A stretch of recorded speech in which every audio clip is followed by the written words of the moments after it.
Acho que agora vai.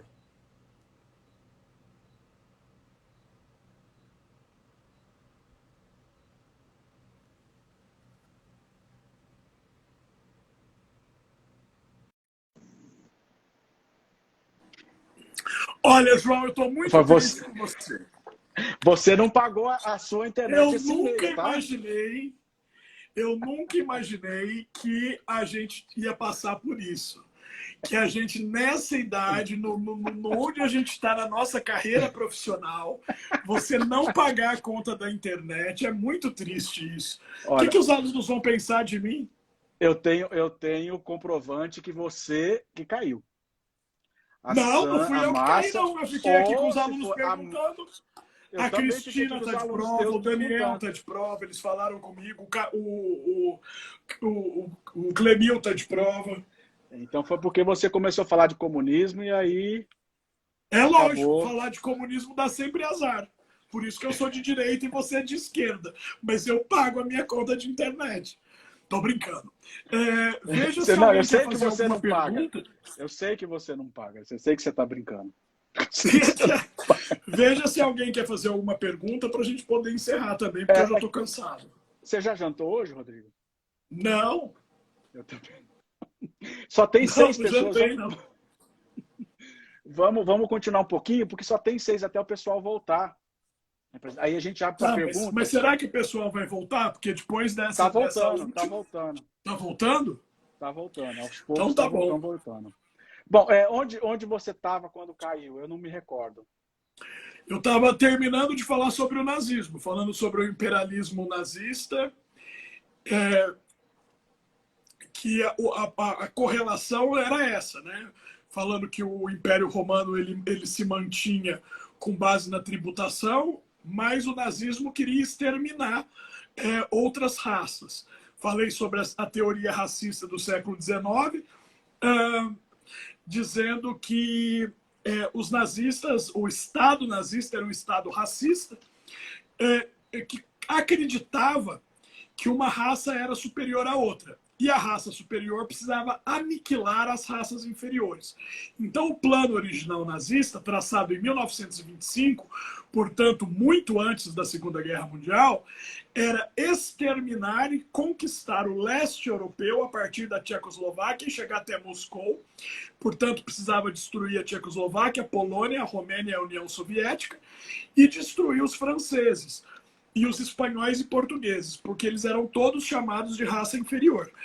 E ele até tem um trecho no livro que o Hitler escreveu, Mein Kampf, Minha Luta, ele até vai falar que os franceses, eles até não eram tão inferiores assim, mas eles começaram a ficar mestiço com negros e transformaram numa raça abjeta.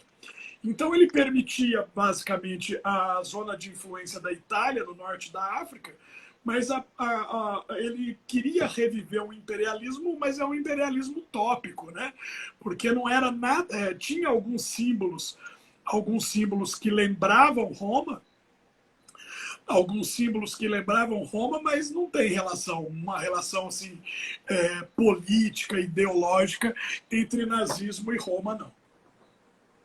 Perfeito. Acho que a gente acabou dando uma adiantada, fugindo um pouquinho daquela parte que a gente estava Sexual. falando, da parte sexual de Roma, né? Então, assim, Na Rodrigo, enquanto o verdade, pessoal o está que a gente chegando. acabou fazendo, né, João, foi contar a história do começo do Império Romano, né? A gente acabou contando a história de como o Império Romano sobreviveu durante 100 anos, de Augusto a Domiciano, né? Sim. Lógico que a gente passou pelos temas sexuais, mas eu não sei como você enxerga, João, essa questão, a moderna visão da sexualidade, do ponto de vista daquela coisa que eu falei no começo, né? Eu comecei citando um post que eu recebi dizendo que o funk virou tema de tese de doutorado, ou seja, a pesquisa científica brasileira está dedicando dinheiro e tempo a uma coisa que o título é Caindo no Bucetão, alguma coisa desse tipo. que é uma coisa, na minha opinião, lógico, daí eu estou falando da minha opinião, é uma coisa extremamente vulgar e só serve para deixar a sexualidade marginal, né? Eu e você, a gente teve uma educação parecida porque a gente teve uma educação formal, rígida, em que as questões sexuais não eram discutidas, né? Eu nunca conversei sobre sexo, por exemplo, com meu pai nem com a minha mãe. Conversei com a minha avó, mas a minha avó é de uma outra cabeça, a minha avó era maravilhosa, né? Antes de ficar completamente esclerosada como ela está. Mas eu nunca tive uma conversa com os meus pais sobre sexo. Era só repressão. Não pode, não faz, não pode, não deve, não sei. Então, hoje, por exemplo, para a gente conversar sobre sexo, na época da faculdade, sempre era uma conversa meio... não era aberto, né? Era meio escondido, era insinuado, né? Hoje todo mundo pode conversar abertamente sobre sexo, sobre a sua própria sexualidade, sobre suas próprias experiências sexuais, mas eu vejo que as pessoas banalizaram isso de tal forma que o sexo continua um assunto de segunda categoria, como era na nossa época. Na nossa época a gente não podia falar sobre sexo. Hoje a gente prefere não falar sobre sexo porque do jeito que as coisas estão, tá muito escrachado, né? Tá muito escrachado. É raba, é quebrar raba. Eu não sei, eu não vejo. Eu acho assim, se houvesse realmente tido uma evolução, não tinha mais adolescente grávida, os crimes sexuais tinham diminuído. Não, eu não vejo nada disso. Eu não vejo nada disso. A gente teve uma conversa parecida com essa lá no... Como é que era o nome daquele aplicativo que a gente estava falando? O Clubhouse, a semana retrasada. Clubhouse. A gente percebe, com todo esse traçado que a gente fez, que na verdade você fez, de Júlio César para cá, que a sociedade ela continua a mesma nessas questões. Né? Ora, as questões morais. Você relatando aí o que alguns imperadores fizeram, né? Eu estava fazendo um paralelo com o dia de hoje, né?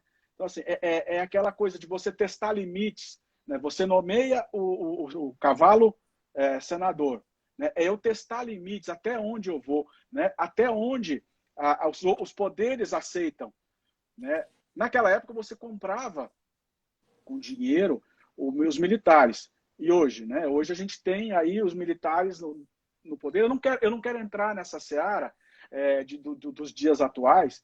Eu quero mais ficar naquela questão que a gente estava falando da sociedade como um todo, né? Então a gente teve, eu não vou citar nomes, mas a gente teve uma eleição recente aonde se demonizou um lado e se pregou a virtude no outro lado. E esse outro lado conseguiu a eleição, conseguiu ser eleito com esse discurso. Não estou dizendo se está certo ou está errado, estou fazendo um paralelo. E essa eleição agora se mostrou... É um discurso moralizante, né? É um discurso é anacrônico, é um discurso que não deveria. Por exemplo, é a mesma coisa dessa questão do combate à pandemia, né? Ou seja, ficar decretando lockdown atrás de lockdown. Como é que a pessoa acha que isso está funcionando se o número de mortes está aumentando tremendamente? Teria que ter um pensamento estratégico mais sério, né? Então, a última eleição, acho que foi 2018, para presidente da República, ela quis, eu acho que lembra muito bem o fim do Nero e a ascensão do Galba num ponto. Sim. Né? Só que com uma diferença muito grande, né? Que o Galba era o que ele falava que era, né? Era até demais o que ele pregava, né? Ele vivia o que ele pregava. Ele era, só que a população não quis. Não quis depois, a hora que viu que a austeridade ia conseguir. E esse governo, esse desgoverno, sei lá, esse governo, desgoverno, ele tem uma retórica perniciosa, muito perniciosa, e a praxis praticamente inalterada, né? E uma praxis, uma prática que não mostra realmente. O Brasil, enquanto sociedade, eu acho que está esperando ainda. Está esperando ver para acontecer. Talvez na próxima eleição, né? Porque não deu certo. E não deu certo pelos mesmos motivos do Galba, né? É até o contrário, né? O Galba tentou. Ele fez até onde ele podia para limpar as contas, acabar com a corrupção da cidade. É que o sistema corrupto foi mais forte que ele. E ele já não sabia, ô João, ele já não conseguia mais nem andar. Né? Você pensa num senhorzinho, num velhinho, sendo carregado. Né? É diferente. É diferente dessa pessoa, de uma pessoa que se propõe, como foi na eleição de 90, de 89, né? Eu sou o caçador de marajás porque eu faço diferente, eu faço e aconteço. Né? A história recente da República Brasileira é uma história de fracasso em cima de fracasso. Né? E a população, e a nossa população, é tipo uma população romana mesmo. Eu tenho um livro para indicar aqui, que fala sobre o povo romano e como o povo romano reagia aos governantes. É um livro do Paul Veyne, que ele é francês, né, um livro grosso, né, que se chama Pão e Circo, que é publicado pela editora da Unesp, a EduNesp. Mas é um livro excelente. Eu leio os romanos assim, no papel de espectadores e não de participantes. Eu falo assim, muita coisa não mudou para o Brasil, não. Né? Porque quando foi que o povo brasileiro se articulou por si para lutar contra o governo na história recente da República? No Fora Collor, que amedrontou o Congresso, e nas manifestações de 2013. Então, é claro que, veja bem, se há uma mobilização popular de milhões de pessoas, Brasília vai tremer. Você morou lá, você sabe o que é. Você morou muitos anos lá, você conhece o sistema político também. Os políticos, às vezes, tiram proveito dessa distância e desse isolamento que a capital da República tem e conta exatamente com isso, de que a população não vai reagir. Mas veja, já não era para a gente ter ido à rua de novo? É que a gente não pode, né? A gente foi colocado em prisão domiciliar. Mas motivos não faltam para a gente protestar, para a gente reclamar. Só que a gente não faz. E também tem uma diferença pequena, mas é uma diferença que tem que ser mencionada, já que nós estamos nesse assunto. Mas na época dos Caras Pintadas, a gente tinha um monopólio da comunicação, né? No sentido de a Globo e as demais redes, tinha Manchete naquela época, elas todas elas direcionavam a publicidade desses acontecimentos. Hoje em dia, isso é um pouco mais diferente. Por mais que elas possam querer fazer isso, nós temos o fenômeno da internet que é realidade, e ainda mais hoje, que quando a gente começava a estudar na faculdade, a gente tinha internet para fazer uma pesquisa, era 2, 3 horinhas por dia, tchau. Hoje não, hoje ela está no celular. Então, essa é a nova comunicação. Você tinha, eu não. Eu fiz a faculdade inteira sem internet. Eu só fui ter e-mail acho que no 5º ano da faculdade, que eu fui criar meu primeiro e-mail. Eu não vou entrar nesse detalhe. Mas... Você era muito mais tecnológico que eu sempre fui. Você tinha muito mais... você sempre gostou mais disso do que eu, né? De aprender com tecnologias e tal. Eu fiquei vendido quando você caiu, porque eu falei assim, como é que... Se o João falasse, não, abre a live agora você, eu não sei onde apertar. Eu ia ter que pensar, pedir socorro para alguém, mas... Não, mas a Márcia me ajudou também. Mas então, o que eu estava dizendo é isso. A gente tem essa questão que você mencionou, da gente estar literalmente preso em casa, né? Ou melhor, as pessoas que têm um pouco mais de discernimento estão pensando e que podem também ficar em casa, né? Não ir contra isso. que eu não vou julgar o que está certo e o que está errado, mas, enfim, é o que a gente tem feito, até por conta do trabalho da gente, tá tudo, basicamente, hoje a gente pode se dar o luxo de fazer tudo à distância, né, tudo virtualmente, e eu acabo me perdendo no que eu estou falando aqui. Bom, mas é que com o advento da internet, e hoje em dia a internet de massa, porque naquela época não era de massa, a gente tem aí os canais de comunicação que você acaba com o algoritmo, né? Você acaba direcionando aquilo que você quer ver, né? Mas não necessariamente é o mesmo que todo mundo está vendo. Diferente de você botar na Globo, no Jornal da Globo, no Jornal Nacional, antes da novela, que todo mundo via novela. Hoje em dia, não. E aí a gente tem aquela falsa impressão também de que está todo mundo, hoje em dia, pensando como a gente, porque o algoritmo ele bota a gente nessa bolha.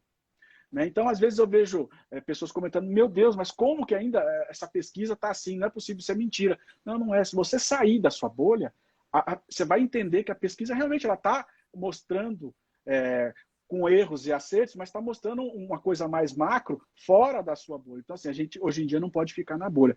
Então, por que eu estou falando isso? É porque a gente está fazendo um comparativo com 92 e das pessoas na rua, então tem essa questão também. Hoje em dia a gente tem essas questões que a gente não pode deixar. Mas sim, a nossa sociedade hoje em dia, ela é muito parecida com a sociedade de mais de 2000 anos atrás, na hipocrisia, né? Nesse tipo de colocação. Né? Os tabus que talvez não tinham naquela época, hoje, por conta da influência religiosa que a gente tem, tá aí. Eu posso citar aí uma questão que vai ser bem, que ela é bem espinhosa, mas a questão do aborto. Né? Eu não vou entrar nessa questão, mas assim, é uma questão que a gente vai mensurar hoje em dia. Do lado religioso e do lado de saúde pública, do lado do Estado.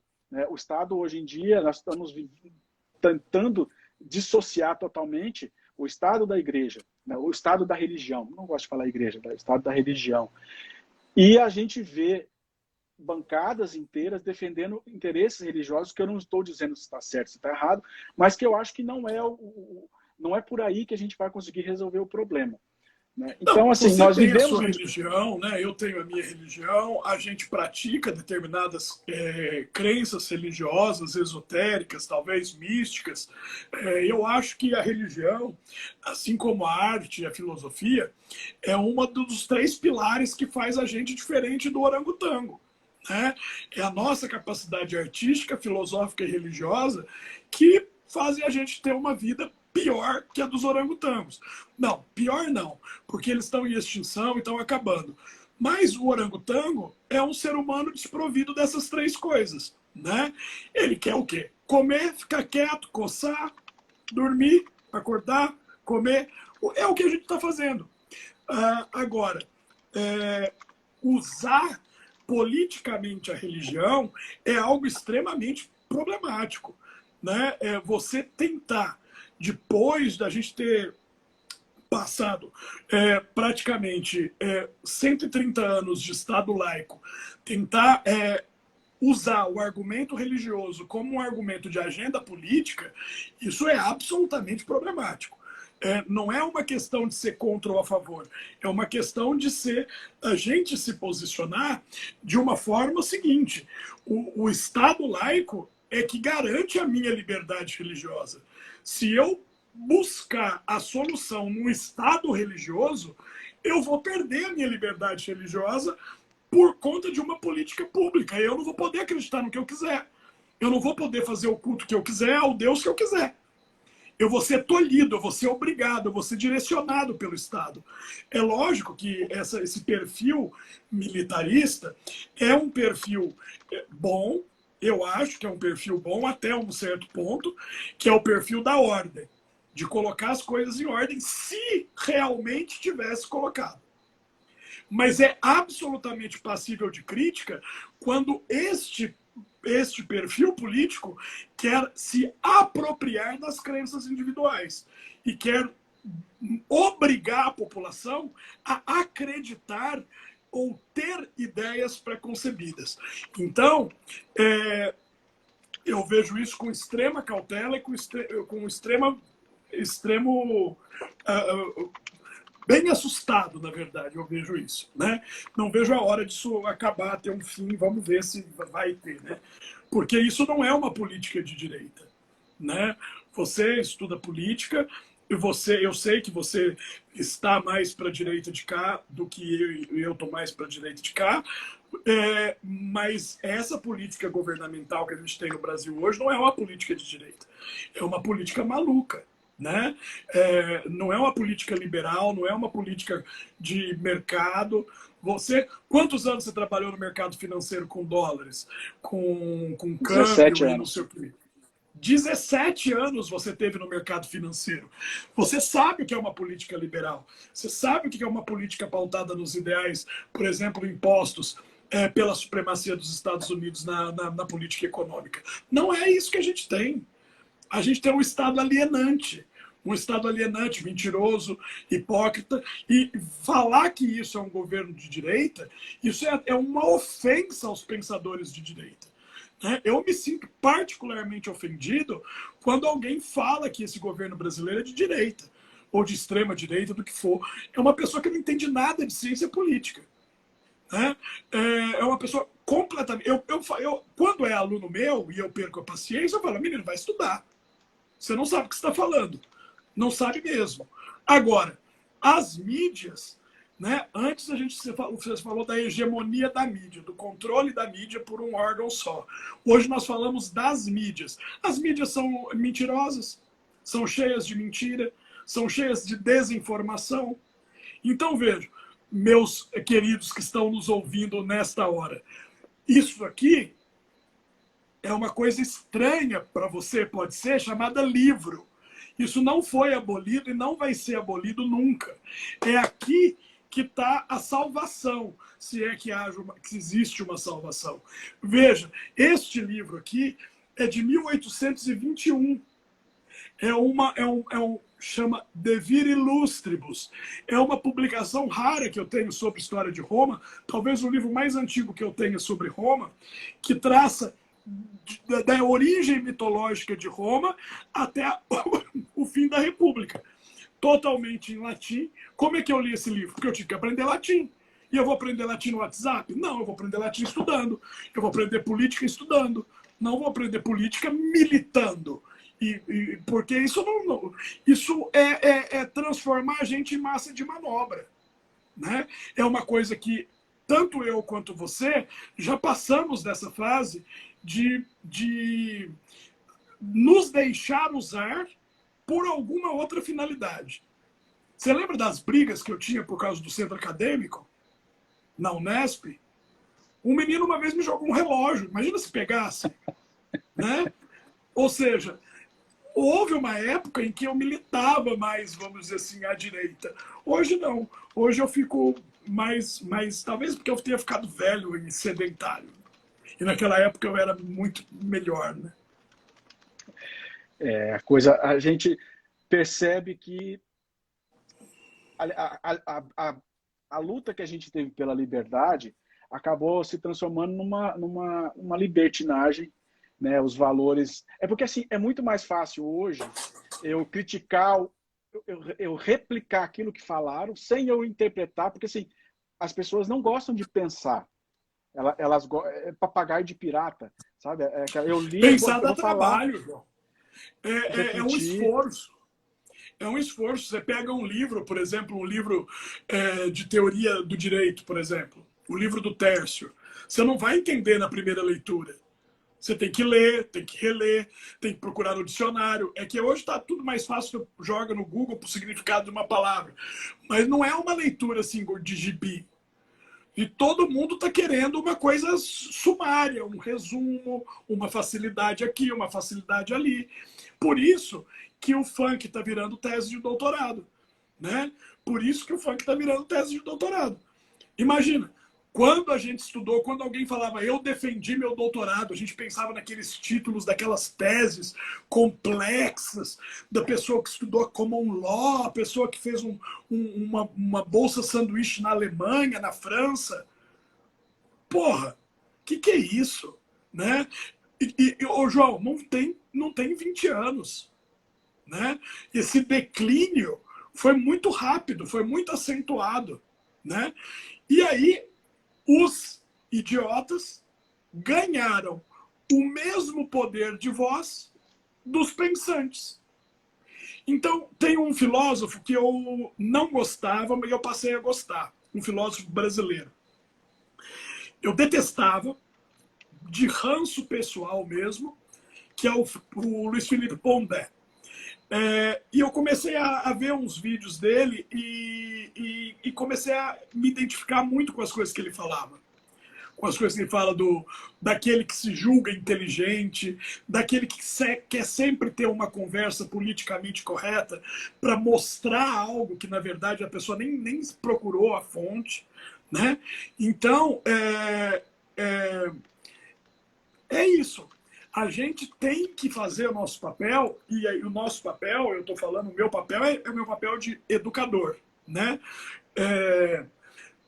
De alertar os meus alunos. Agora, o que a gente está fazendo aqui? A gente está levando informação que, na maioria das vezes, muita gente nunca teve. Que a gente, de criança, a gente tinha curiosidade de Roma, né? Para saber os romanos, o que faziam, o que comiam, com quem transavam, como transavam, né? Porque isso era até regra de direito, né? O homem não podia ficar por baixo da relação na hora do coito, né? Então, era uma regra jurídica até. Hoje não. Hoje, Galba, para muitos que estão nos ouvindo, a gente pode ser a primeira vez que ouviu falar sobre Galba na vida.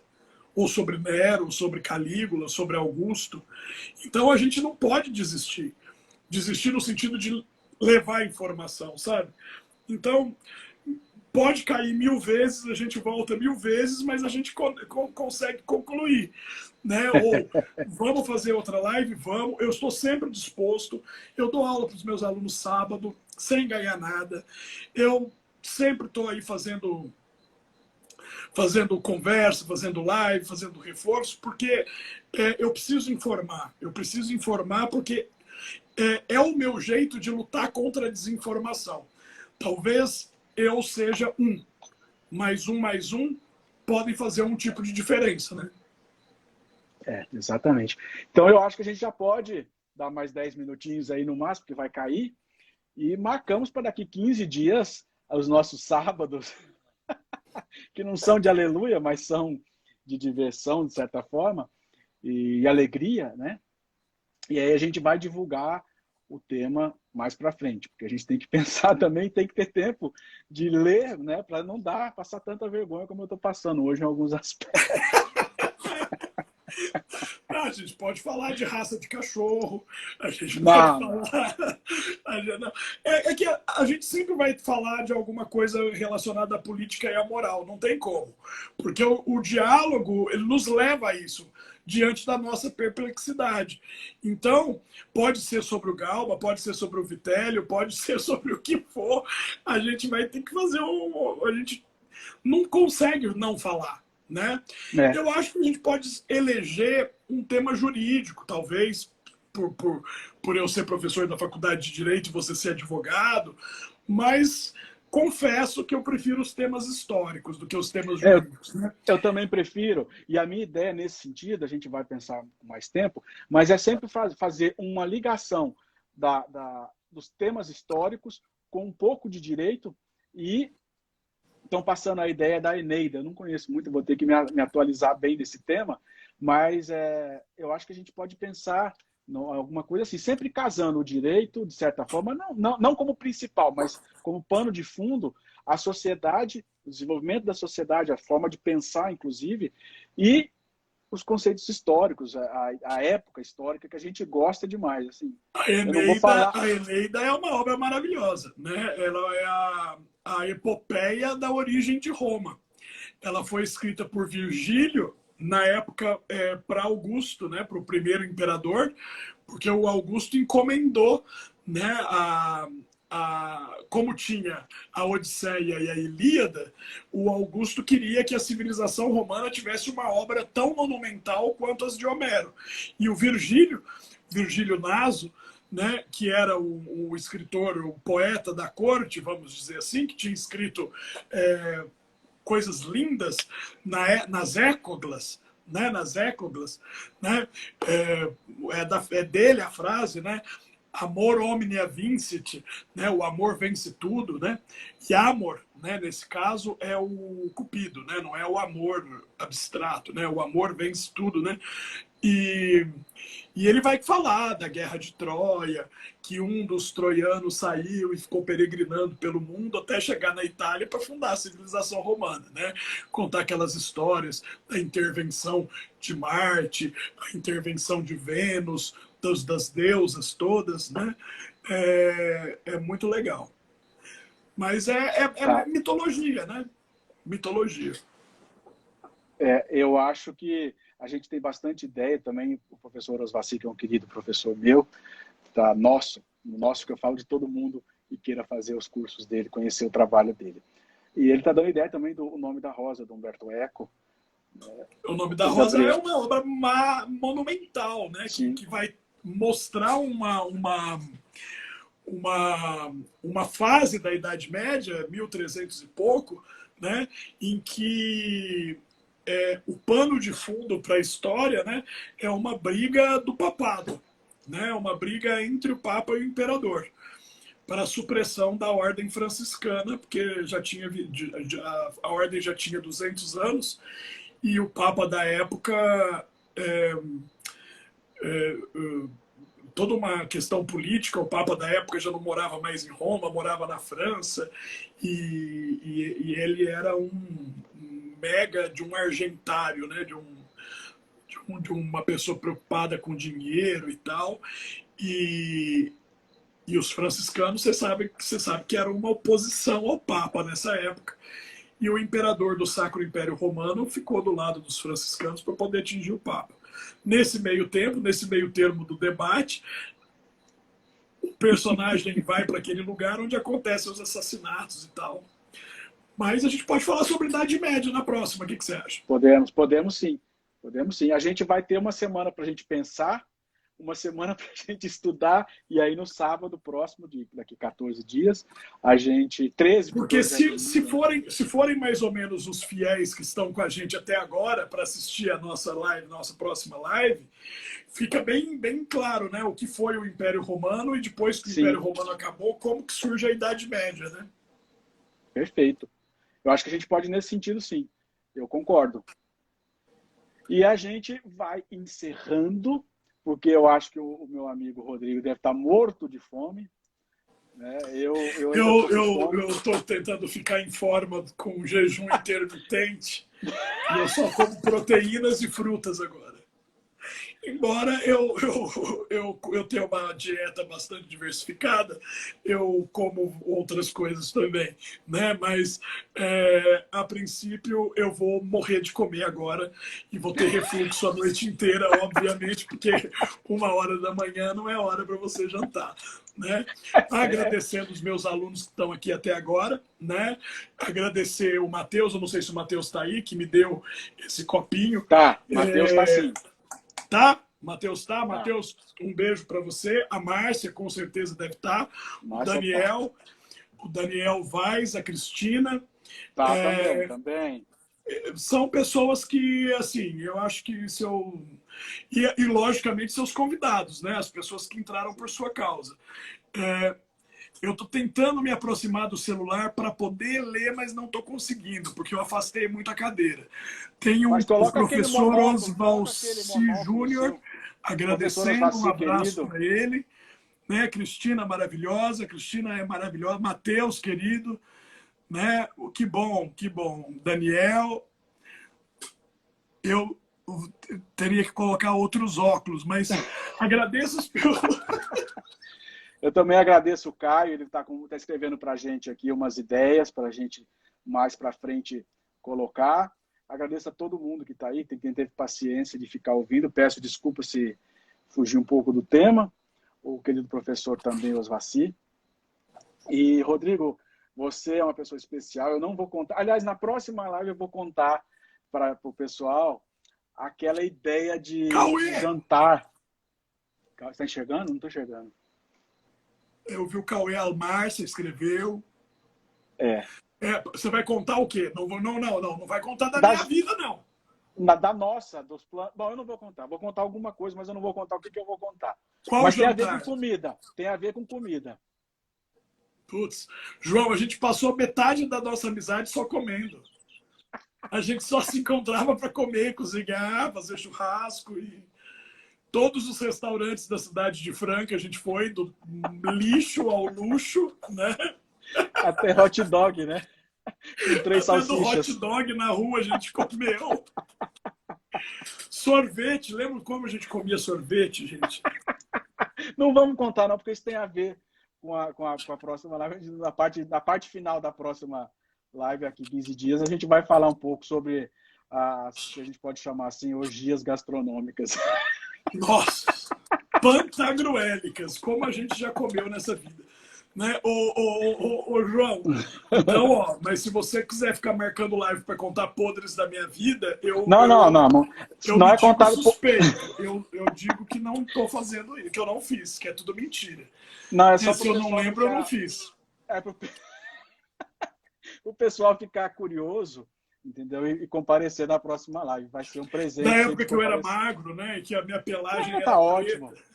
Mas assim, eu confesso que aquela foto que a sua mãe colocou hoje no Facebook, eu não acreditei que era você, não. Ali era um bambu. Mas é uma maluquice. A minha mãe é a prova viva dessas velhas da internet, entendeu? Que não pode deixar na mão delas. As velhas do WhatsApp. Né? Ela não podia ter me exposto dessa maneira, me colocando uma foto daquela. Tá, joia. Gente, então, obrigado a todos. A gente está deixando salva esses pedaços dessa live para quem quiser. A Daniela está aqui. Vamos ver, né? Calma, vamos ver. Tem 15 pessoas aqui. A Dani é a minha braço direito para transformar os links para eu poder pôr no YouTube depois. Ela está aqui, a Daniela. Daniela, Daniela o quê? Tem Dani Santos. É ela. Então ela tá. Ela já sabe que ela vai ter trabalho hoje, porque são 4 lives para ela. 5, deve estar 5 ou 6 pedaços. Então tá bom, gente. Um grande abraço para todos. Muito obrigado. Um beijo, gente. Boa noite, bom final de semana. Fiquem com Deus. Tchau, tchau. Tá aqui ela aqui, ó. Tchau, tchau. Encerra isso aqui agora. Achei.